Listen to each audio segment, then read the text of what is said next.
میں نے تھوک نکل کر ادھر ادھر دیکھا کیا جواب دیتا اس بات کا، لیکن گردن گھمائی تو ایک انوکھا منظر دیکھا۔ رامانندی بھی سجدے میں پڑا ہوا تھا۔ میں ششدر رہ گیا۔ تب ایک لرزتی ہوئی بوڑھی آواز ابھری، آپ لوگ چلیں، ہم پوچھ لیں گے۔ مسافر معلوم ہوتے ہیں امام صاحب، ہو سکتا ہے لباس صاف نہ ہو اس لیے اندر نہ آئے ہوں۔ اگر ایسا ہے تو اس کے گھر کے اس احترام کا جذبہ وہ قبول کرے۔ میاں انہیں اٹھاؤ، سجدے اتنے طویل مناسب نہیں ہوتے۔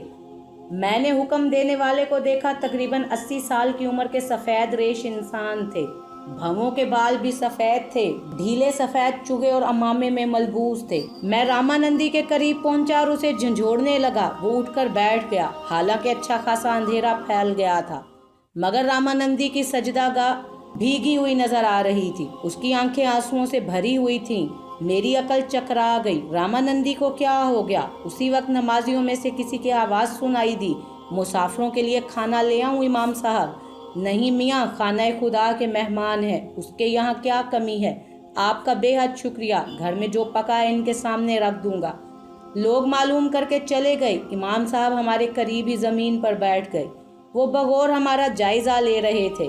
پھر انہوں نے کہا، جو کچھ پوچھوں گا تفسیر احوال کے لیے پوچھوں گا، جس بات کا جواب دینا ناپسند ہو بتا دینا، برا نہیں مناؤں گا، مگر جھوٹ نہ بولنا، خانہ خدا کے سامنے ہو۔ نہیں امام صاحب، آپ کچھ نہ پوچھیں، جواب نہ دے سکیں گے۔ خدائے قدوس کی قسم، بغرض تجسس نہیں، انسان سے محبت مجبور کر رہی ہے کہ تم سے احوال دریافت کروں۔ عمر میں تم سے کہیں زیادہ ہوں۔ بزرگوں کا کہنا ہے کہ کسی مشکل میں مشورہ کر لینا ضروری حل لے آتا ہے۔ مجھے بتاؤ بچوں، حلیے سے مشکل کا شکار معلوم ہوتے ہو، کیا بات ہے؟ ہماری داستان طویل ہے، عشاء تک فراغت ہے، مجھے بتاؤ کیا پریشانی ہے؟ تمہارے نام کیا ہیں؟ میرا نام مسعود احمد ہے، اور یہ ان کا رامانندی۔ رامانندی؟ امام صاحب نے سرگوشی کے انداز میں کہا۔ گہری نظروں سے رامانندی کو دیکھا، پھر بولے، جیل سے فرار ہوئے ہو؟ نہیں، رامانندی نے جلدی سے کہا۔ کسی قانونی مشکل میں ہو؟ نہیں، رامانندی ہی بولا۔ الحمدللہ، پھر احوال کہو۔ تم بتاؤ میاں، خاموش کیوں ہو؟ پہلے تم اپنے بارے میں بتاؤ۔ زبان کھل گئی۔ میں نے اول سے آخر تک داستان امام صاحب کو سنا دی۔ اس میں رامانندی کا پورا ذکر بھی آ گیا تھا۔ امام صاحب خاموشی سے سنتے رہے۔ میرے خاموش ہونے کے بعد بھی وہ دیر تک خاموش رہے تھے۔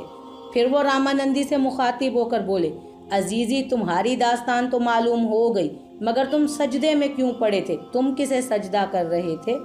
ارے جس کی آواز مجھے سنائی دے رہی تھی، وہ جس کا کہا آپ بول رہے تھے، میں اسے سجدہ کر رہا تھا۔ میرے گناہوں نے بھگوان سے میرا رشتہ تو توڑ دیا امام جی، مگر میں اس کی پناہ میں آنا چاہتا ہوں جس کی باتیں آپ لوگوں کو سنا رہے تھے۔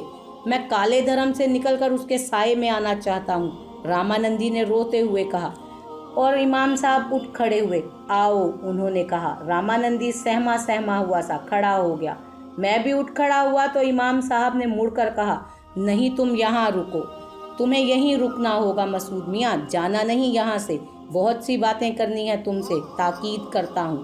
یہ ناآشنا ہے، کہتا ہے بھگوان سے اس کا رشتہ ٹوٹ گیا ہے۔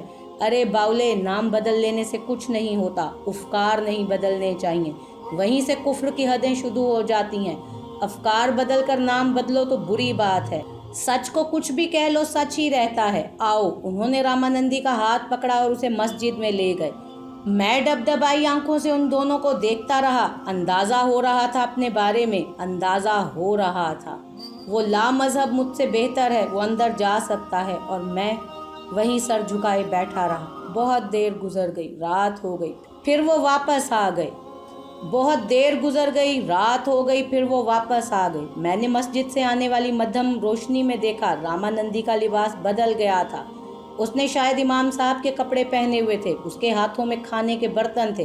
کھانا کھا لو مسعود میاں، امام صاحب بولے، اور میں نے رامانندی کو بغور دیکھا۔ امام صاحب مسکرا کر بولے، ہم نے ان کا نام سرفراز رکھا ہے، خدا کے فضل سے مشرف بر اسلام ہو گئے ہیں، اور میں کھانا کھا لو۔ میں کیا، میرا کیا تعین ہے امام صاحب؟ کھانے کے بعد پوچھ لینا۔ نہیں، میں یہ آپ کا حکم نہیں مان سکوں گا، میں نے قطعی لہجے میں کہا۔ سنو، नाआगही की मुआफ़ी है, और जो आशना होते हैं उन पर अमानतों का बोझ होता है। इसने हिंदू घराने में जन्म लिया और वही सीखा जो देखा था। तुमने भी वही सीखा जो देखा था, और तुम्हारा देखा वो था जो मुकम्मल था, तुम्हारा सुना वो था जो हकीकत था। फ़र्क सिर्फ आशना नाशना का हुआ। मसाजिद में आलिम दीन किताबों में वो बताते हैं जो निजात की सिमत तयन किया होता है, और जानकर भटकना बदतरीन है। तुमने मिले से मुंह मोड़ा, बार बार, एक बार नहीं। जब तुम इस पर भरोसा करते थे तो खुद कदम क्यों बढ़ाए? तुम्हें तो सिमत दी गई थी और वही सिमत तुम्हें आगे ले जा रही थी। रुख बदल लिया तुमने, कोई क्या करे। बार बार रुख बदलते हो, अब इंतज़ार करो और अपनी तरफ चलने वाली हवाओं का। हवा के सही रुख का अंदाज़ा हो जाए तो उसी सिमत चल पड़ना। गोया अब मैं तन्हा हूँ? मैंने पूछा। नहीं, तुम्हारे साथ तो ये है, सांसों की आखिरी हद तक, मौत के होश छीन लेने से पहले तक। और मैं सिर्फ इतना कहता हूँ कि तुम्हें मायूसी नहीं होगी, हाँ, कबूलियत तक इंतज़ार करना होगा। मैं सकूत के आलम में खड़ा रहा। फिर मैंने आहिस्ता से कहा, शुक्रिया, मैं चलता हूँ। कहाँ? पता नहीं। खाना नहीं खाओगे? नहीं। क्यों? ये बर्तन गंदे हो जाएंगे, हम इन्हें दोबारा इस्तेमाल नहीं करेंगे। मैं ये नुकसान नहीं करना चाहता, मैंने कहा, और इमाम साहब खामोश हो गए। मैं पलटा तो रामानंदी बेकरार होकर बोला, 1 मिनट मसूद, 1 मिनट, मैं इमाम साहब से इजाज़त ले लूँ। इमाम साहब, मेरे लिए क्या हुक्म है? अल्लाह के अहकामात की तकमील करना, बस इसके सिवा कुछ नहीं, इमाम साहब ने कहा, और खाने के बर्तन वापस अंदर लेकर चले गए। मैंने रामानंदी से कहा, रामा, वो माफ़ करना सरफराज, तुम्हारा मेरे साथ चलना अब मुनासिब नहीं होगा। हम इसे अतिया इलाही कह सकते हैं जो तुम्हें अता हुआ, वो बहुत कीमती है। बेहतर है कि इमाम साहब के साथ कुछ अर्सा क़याम करके दीनी मालूमात हासिल करो, वो गुरेज नहीं करेंगे। आओ, रामानंदी ने कहा, और मेरा बाजू पकड़कर वहाँ से आगे बढ़ गया। मैं हिचकिचाया तो उसने मेरे बाजू पर गिरफ्त मजबूत कर ली और फिर मुझे साथ लेकर चल पड़ा। रुख बस्ती की तरफ था। काफ़ी दूर चलने के बाद उसने कहा, तुम्हें छोड़ दूंगा मैं, अभी तो मेरे और तुम्हारे दरमियान नया रिश्ता कायम हुए देर भी नहीं हुई। नहीं रामानंदी, बड़ा दिलचस्प वाक़या हो गया है, मैंने मुस्कुराते हुए कहा। क्या? एक मिसरा है, कहीं से सुना था, इस वक्त बिल्कुल फिट बैठता है। मैं हुआ काफिर तो वो काफिर मुसलमान हो गया। खुदा ना करे तुम काफिर कैसे हो गए? अब भी ये सवाल कर रहे हो? इमाम साहब ने मुझे मस्जिद में दाखिल होने की इजाज़त नहीं दी। वो बर्तन जिनमें मैं खाना खाऊंगा नाकाबिले इस्तेमाल हो जाएंगे। सब ठीक हो जाएगा मसूद, सब ठीक हो जाएगा। पता नहीं कैसे ठीक हो जाएगा, दीन की बात है, मैं नहीं बोल सकता, मगर दिमाग कुछ उलझ। मैंने वो सारे कर्म किए थे जिनसे काला जादू आता है, गंदे और गलीज अमल। सही मायनों में तो पाक मैं हूँ, जबकि तुमने ना काला जादू किया और ना उसकी ख्वाहिश की। मैं कैसे पाक हो गया? नहीं, मैं इमाम साहब की बात से मुत्तफिक हूँ। गुनाह कबीरा और गुनाह सगीरा का फ़र्क बारीक नुक्ते हैं, कोई आलिम ही समझा सकता है।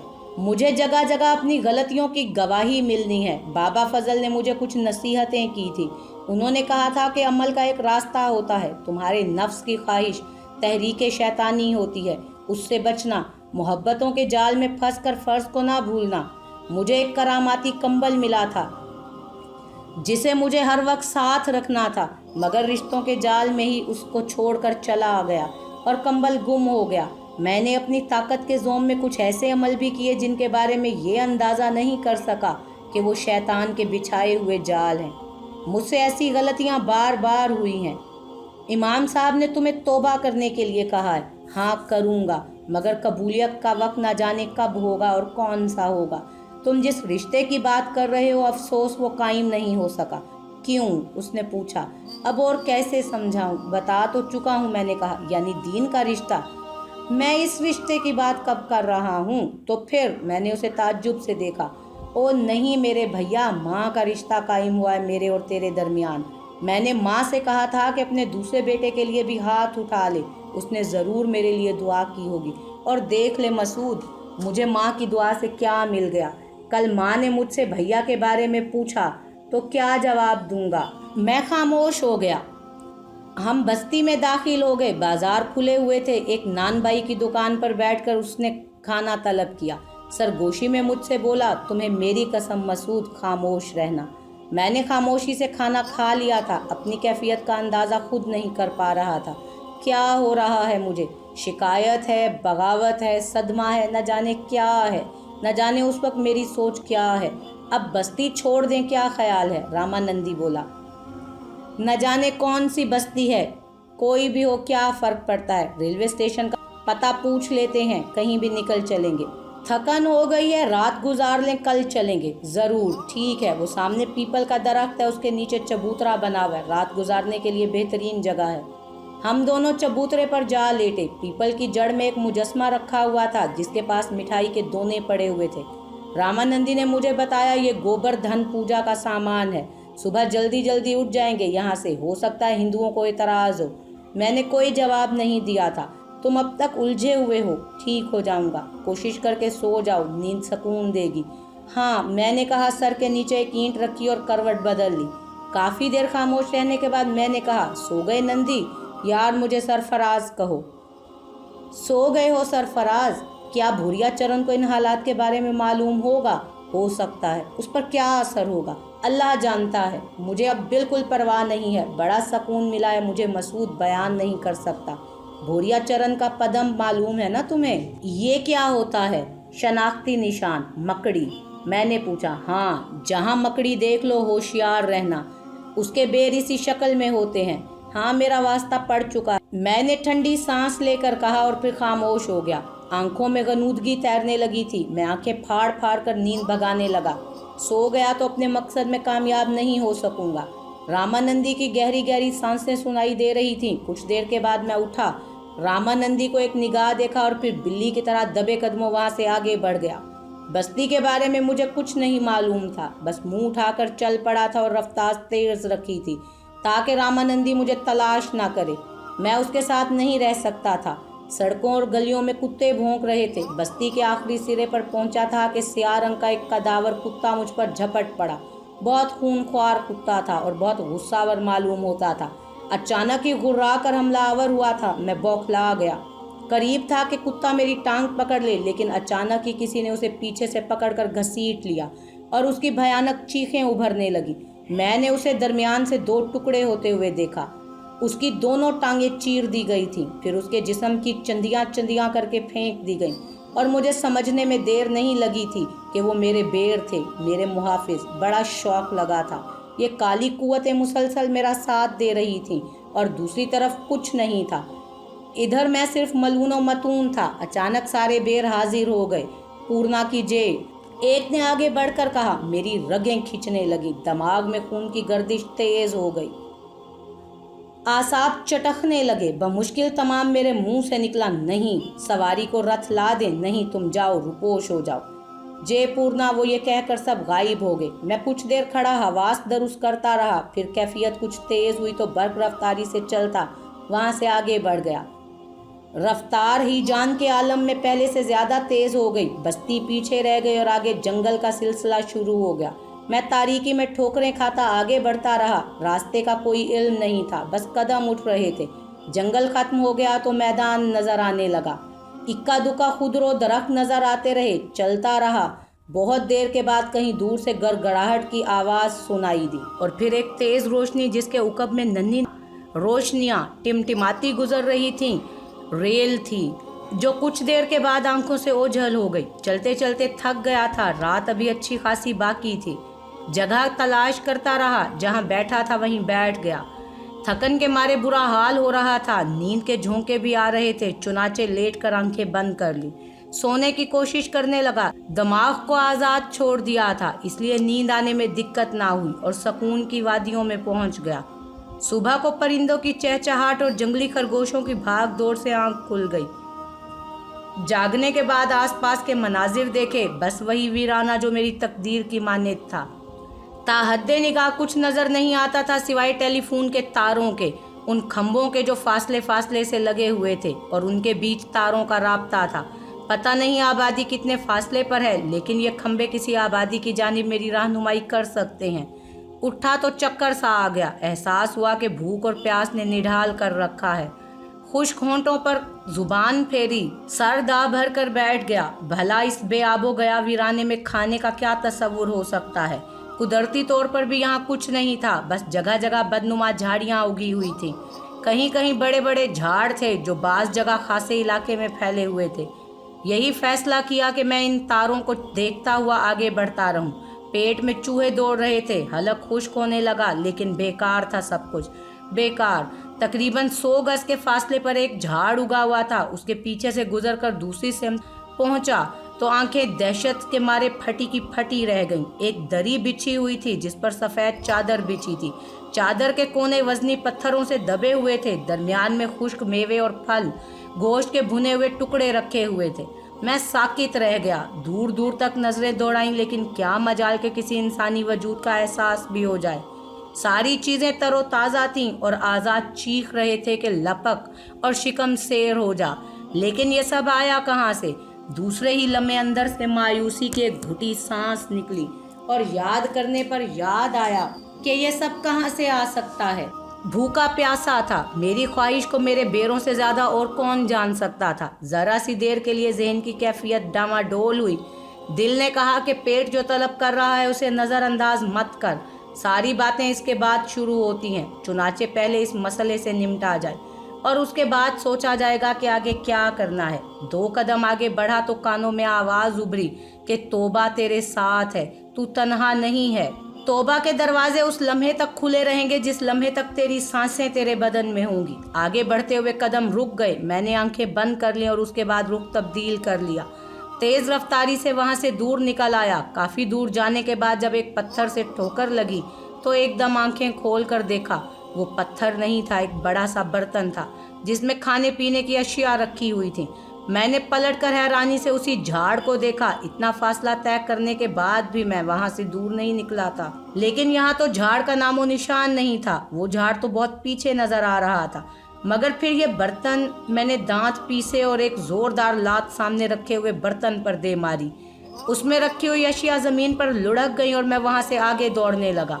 लेकिन इस बार मैंने आंखें बंद नहीं की थी। सीना धुंकनी बना हुआ था, सांस चढ़ रही थी। बहुत दूर निकलने के बाद जुनून में किसी हद तक कमी वाक़या हुई तो मैंने एक और झाड़ी को देखा जो खासी सरसब्ज थी और उसमें लीमू जैसे गोल गोल फल लगे हुए थे। कदम खुद ब खुद रुक गए। एक लम्हे के लिए जहन ने कुछ सोचा। दूसरे लम्हे में उस झाड़ी के पास बैठ गया। उंगली और अंगूठे की मदद से फलों को दबा कर देखा। रसीले थे, अंदर से कैसे होंगे अल्लाह बेहतर जानता है। 2 फल तोड़े और सोचे समझे बगैर कि इनकी खासियत क्या है, वो कैसे फल है, इंसानी सेहत के लिए मुज़र तो नहीं। ये सब सोचे समझे बगैर मैंने एक फल को दांतों से काटा। ज़्यादा सख्त नहीं था, अंदर किसी कदर खटास और कड़वाहट थी, लेकिन लीमू नहीं थे। ताहम उनमें बड़े बड़े रेशे मौजूद थे। मैंने पूरा फल चबा लिया, फिर दूसरा और उसके बाद झाड़ी से फल तोड़ तोड़ कर खाता रहा। ये भी अपने आप को सजा देने के मुतरादिफ था। अगर कुछ हो जाता इन फलों के खाने से तो हो जाए, क्या फ़र्क पड़ता है। लेकिन मैदा पूरी तरह पुर हो गया था। भूख और प्यास दोनों की शिद्दत मिट गई थी। बदन को तवानाई का एहसास भी हो रहा था। आगे बढ़ने की हिम्मत भी पैदा हो गई थी। चुनाचे आगे बढ़ने लगा। दोपहर तक सफ़र के दौरान दोबारा रेल गुजरते देखी।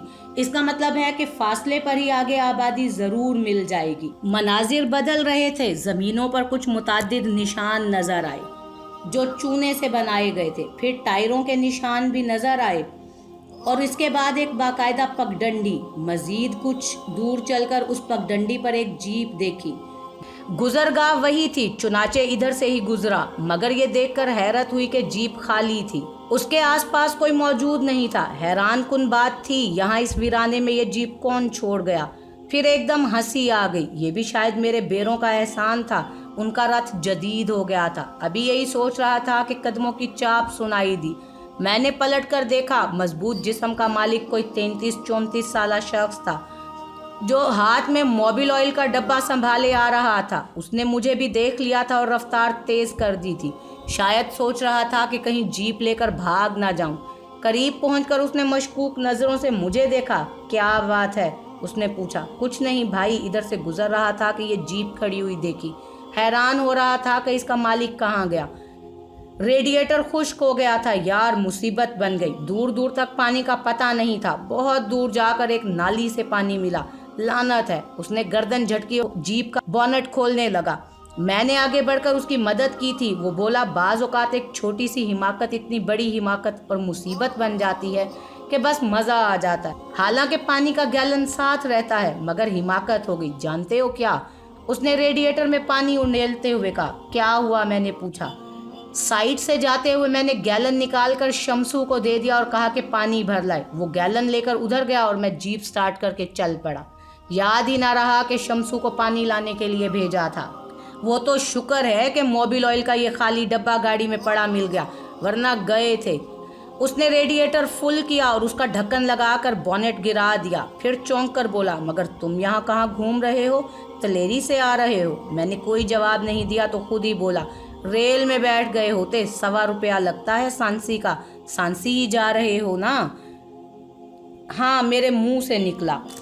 चलो मैं छोड़ दूंगा, आओ बहुत देर हो गई है। मैं उसके साथ बैठ गया। कहाँ रहते हो? सांसी में? नहीं। अच्छा, तलेरी में रहते होगा। सांसी में कहाँ जाना था? पहली बार जा रहा हूँ। पहली बार जा रहे हो?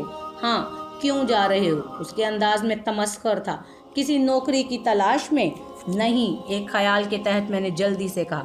सांसी और नौकरी की तलाश में किसी ने मशवरा दिया था? किसी ने नहीं। अच्छा, खुद ही 4 रोटियां पकवा कर चल पड़े होगे। चारों खा गए हो या कोई बची भी है? भले आदमी, सांसी में नौकरी कहाँ मिलेगी तुम्हें? किसी से बात हुई है? नहीं। कमाल के आदमी हो भाई, किसी से पूछ तो लिया होता। नाम क्या है तुम्हारा? मसूद अहमद। मेरा नाम शाहिद अली। कंस्ट्रक्शन का काम करता हूँ। एक मुसीबत में फंस गया हूँ यार। बेतकल्लुफ आदमी था। मैंने उससे उसकी मुसीबत के बारे में कुछ नहीं पूछा था। अम्मा, कुछ मुंह से तो बोलो। यही बात सुनकर परेशान हो गए हो? वो खुद ही बोला, हाँ ऐसा ही है। चलो ठीक है, दुनिया के काम ऐसे ही चलते हैं। क्या काम जानते हो? कुछ नहीं। सुभान अल्लाह, सुभान अल्लाह। अम्मा, क्या आदमी हो। कोई कल सीधी ही नहीं रही। कुछ पढ़े लिखे हो? हाँ शुक्र है। कितनी तनख्वाह पे काम चल जाएगा? कोई आगे पीछे है या अकेला हूँ? मुबारक हो, मुबारक हो। तुम्हें नहीं, उन्हें, जो तुम्हारे कोई भी नहीं है, वरना भूखे मरते बेचारे। यार बुरा मत मनाना मेरी बात का, मगर तुम तो बहुत ही सीधे आदमी हो। मुझे वो शेख चिल्ली याद आ रहे हैं जो 4 रोटियां बांधकर नौकरी की तलाश करने चल पड़े थे। उनका काम हुआ या ना हुआ, तुम्हारा काम हो गया। बस यूं समझ लो तुम्हें नौकरी मिल गई। अब पैसों वैसों की बात मत करना, ज़रा इत्मीनान से बैठेंगे तो ये मसला भी हल कर लेंगे। इन दिनों तो मैं एक मुसीबत में गिरफ्तार हूँ। फिलहाल तो तुम यूं करो कि मेरी मुसीबत में शरीक हो जाओ। दोनों मिलकर मुसीबतें भुगतेंगे, साथ खाएंगे, साथ पिएंगे। यार यकीन करो, मैं हंस बोल रहा हूँ तुम्हारे साथ, मगर जो मुझ पर बीत रही है वो मेरा ही दिल जानता है। ये आदमी वाकई अच्छा मालूम होता था। फौरन ही उसने अपने ख्यालात में जरा तब्दीली पैदा की थी। नौकरी का तस्करा यही सोचकर किया कि जो कुछ गुजर रही है वो तो गुजर रही है, कम से कम कुछ हलाल की खाऊं। बेचारे पंडित जी के यहाँ के कामकाज की नौकरी की थी तो वो घर ही छोड़ भागे थे। अब मुझे क्या मालूम था कि उन पर और मुझ पर क्या मुसीबत पड़ने वाली है। लेकिन ये दूसरी नौकरी जो मुझे मिल रही थी वो पहले से किसी मुसीबत ज़दा के यहाँ की नौकरी थी। दिल तो चाह रहा था उससे कि उसकी मुसीबत के बारे में पूछूं, लेकिन हिम्मत नहीं पड़ रही थी। फिर उसने खुद ही कहा, यार कुछ मुंह से तो फूटो। सांसी अभी यहाँ से काफ़ी दूर है और मैं बहुत ज़्यादा तेज़ गाड़ी नहीं चला सकता। कुछ गड़बड़ है इसके इंजन में। आपने अपनी किसी परेशानी का तज़किरा किया था। क्या बात है? हाँ हाँ, इस वक्त यही मसला मेरी ज़िंदगी का सबसे अहम मसला है। बस यार एक अनोखी सी मुश्किल में मुब्तला हो गया हूँ। अल्लाह से दुआ करो कि मुझे इस मुसीबत से गुजारे। हुआ ये कि मैं तुम्हें बता चुका हूँ कि मैं कंस्ट्रक्शन का काम करता हूँ और इमारतें वगैरह बनवाता हूँ। हमारे एक जानने वाले हैं, बड़ी पुरानी शनासाई है। बस यूँ समझो कि अल्लाह ने पेट भी भर दिया है और तिजोरियाँ भी। एक बाग खरीदा था उन्होंने इलाके में जिधर से हम लोग गुजर रहे थे। बड़ा पुराना बाग पड़ा हुआ था। मौसूफ को वहाँ फार्म हाउस बनाने की सूझी। एक इमारत, ट्यूबवेल और एक तवील रकबे में अहाता बनाने का इरादा किया और उसका ठेका मुझे दे दिया। पैसे भी ले लिए मैंने उनसे और इसके बाद सारे काम ख़त्म करा के उस तरफ चल पड़ा। मुझे क्या मालूम था कि वो बाग आसेब ज़दा है। शाहिद अली बोलते बोलते रुक गया। मैं खामोशी से उसके आगे बोलने का इंतज़ार करने लगा। कुछ देर खामोश रहने के बाद उसने कहा, बाग का कटवाना ज़रूरी था और वैसे भी पुराना बाग था, सारे दरख्त सूखे पड़े थे, कोई देखभाल करने वाला मौजूद ही नहीं था यहाँ तक कि माली भी नहीं। और इसकी वजह यही थी कि बाग आसेब ज़्यादा मशहूर था। दरख्तों पर फल नहीं आते थे और इसका मालिक भी उससे जान छुड़वाना चाहता था। किसी हिंदू का बाग था। बाहर तो और मैंने काम शुरू करा दिया। दरख्त कटवाने में भी 2-2.5 महीने लग गए। फिर मुसीबत आ गई। मुसीबत ऐसे आई कि बस क्या बताऊं यार। पता नहीं तुम मेरी बातों को मजाक समझो या सच। एक बहुत पुराना दरख्त था। वहाँ बस्ती के आसपास के लोगों का कहना था कि असल में यही दरख्त आसेब ज़दा है। मैंने इससे पहले कभी आसेब वगैरह नहीं देखे थे, मगर कुछ ऐसे आसार नमूदार हुए जिस पर मुझे भी शुबा होने लगा कि लोगों का कहना गलत नहीं है। मैंने दरख्त की कटाई शुरू करा दी और उस दिन दोपहर का वक्त था। मजदूर जड़ें खोद रहे थे कि दरख्त की जड़ में उन्हें एक अजीबो गरीब किस्म का संदूक जैसा मिला। पत्थर का संदूक था। मजदूरों ने उस पर कुदाले मारना शुरू कर दी और उस संदूक का ढक्कन खोल दिया। मुझे इत्तला मिली तो मैं फौरन मुतवज्जो हुआ। बेशुमार बार ऐसी खुदाइयाँ करते कराते दिल में ख्याल आया था कि कहीं कोई खजाना वजाना ही मिल जाए। उस वक्त भी जब मुझे पता चला कि दरख्त की जड़ में संदूक बरामद हुआ है तो मैंने दौड़ लगाई और वहां पहुंच गया। वहां मजदूरों को हटाकर मैंने उस चौकोर गड्ढे में झांका। गड्ढे में किसी खास दरख्त के पत्ते बिछे हुए थे, जिनमें खास बात यह थी कि वो तरोताज़ा थे। हालांकि दरख्त पुराना और सूखा हुआ था, मगर वो पत्ते बिल्कुल हरे थे और उन पत्तों पर पत्थर की एक मूर्ति लेटी हुई थी। मैंने उस मूर्ति को गौर से देखा। हिंदुओं के देवी देवताओं के बहुत से बुत देखे हैं मैंने, मगर वो मूर्ति उनमें से किसी की नहीं थी। एक अजीब सी शक्ल की थी। मैंने वो मूर्ति निकाल ली और मजदूरों से पूरा कुआं खुदवा दिया, इस लालच में कि शायद कोई निशानी हो खजाने की, मगर कुछ नहीं मिला। वहाँ बड़ी मायूसी हुई। मजदूरों ने वो दरख्त भी गिरा दिया। कोई ऐसी खास बात नहीं थी। कई बार खुदाई कराते हुए बहुत सी चीज़ें मिलती भी हैं। मुझे कमबख्त काम की कोई चीज़ आज तक नहीं मिली, लेकिन इस बार जो मुसीबत गले पड़ी है अल्लाह ही उसे निकाले। वो जैसे पानी में खो गया। मैं खामोशी से उसके आगे बोलने का इंतज़ार करने लगा। वो सोच में डूबकर खामोश हो गया था। फिर कुछ देर के बाद उसने कहा, हाँ तो मैं कह रहा था। क्या कह रहा था? वो दरख्त गिरा दिया, मैंने बताया। कौन सा दरख्त? जिसके नीचे से मूर्ति निकाली गई थी। माफ़ करना, ज़ेबुन्निसा का ख्याल आ गया था। हाँ तो वो मूर्ति जो उस पत्थर के संदूक से निकली थी मेरे पास ही थी। मैंने उसे बस यूं ही जीप में रखवा लिया था। फिर मैं दूसरे कामों में मसरूफ़ हो गया। शाम को घर चल पड़ा। दरख्त का वाक़या दूसरे कामों की वजह से भूल ही गया था। गाड़ी से उतरा तो मूर्ति नज़र आ गई। उसे उठा लाया और अपनी ख्वाबगाह के कॉर्निस पर रख दिया। ज़ेबुन्निसा के साथ खाना खाया, बच्चों से बातें की। 2 बच्चे हैं मेरे बेटी बड़ी है, बेटा छोटा। दोनों दूसरे कमरे में सोते हैं। रात को हम मियाँ बीवी अपने कमरे में मामूल के मुताबिक सो गए। कोई 1:45 बजे ज़ेबुन्निसा की खौफनाक चीख सुनाई दी। मैं उछल पड़ा। कमरे में मध्यम रोशनी जल रही थी और ज़ेबुन्निसा फर्श पर पड़ी थी। मैंने मसेरी से छलांग लगाई और उसके करीब पहुंच गया। ज़ेबुन्निसा पसीने में डूबी हुई थी। उसकी आंखें दहशत से फटी हुई थी, लेकिन वो होश में थी। उसने बार बार उंगली से कार्निस की तरफ इशारा किया। मेरी समझ में कुछ नहीं आया था। बड़ी मुश्किल से मैं उसे उठाकर मसेरी पर लाया, पानी पिलाया, दिलासे दिए तो उसकी कैफियत कुछ बहाल हुई। उसने बताया कि वो वॉशरूम गई थी। बाहर निकली तो मध्यम रोशनी में उसने कार्निस पर कोई चीज़ तहरीक करते हुए देखी। वो समझी कि चूहा होगा, किसी तरह ऊपर चढ़ गया, मगर फिर उसने गौर से देखा तो वहाँ मूर्ति हिल रही थी जिसे मैं लाया था। उसके देखते ही देखते मूर्ति उठकर बैठ गई। फिर उसके बारीक पाँव नीचे लटके और इतने लंबे हो गए कि ज़मीन तक पहुँच गए। इसके बाद उसने घूर कर ज़ेबुन्निसा को देखा और फिर आहिस्ता आहिस्ता आगे बढ़कर दरवाजे के पास पहुँच गई। फिर उसने दरवाज़ा खोला और बाहर निकल गई। ज़ेबुन्निसा दहशत से चीख कर मेरी तरफ भागी और लिबास में उलझकर गिर पड़ी। यार, मैं उसे उसका वहम समझ सकता था, मगर दोनों बातें उसके बयान की तस्दीक करती थी।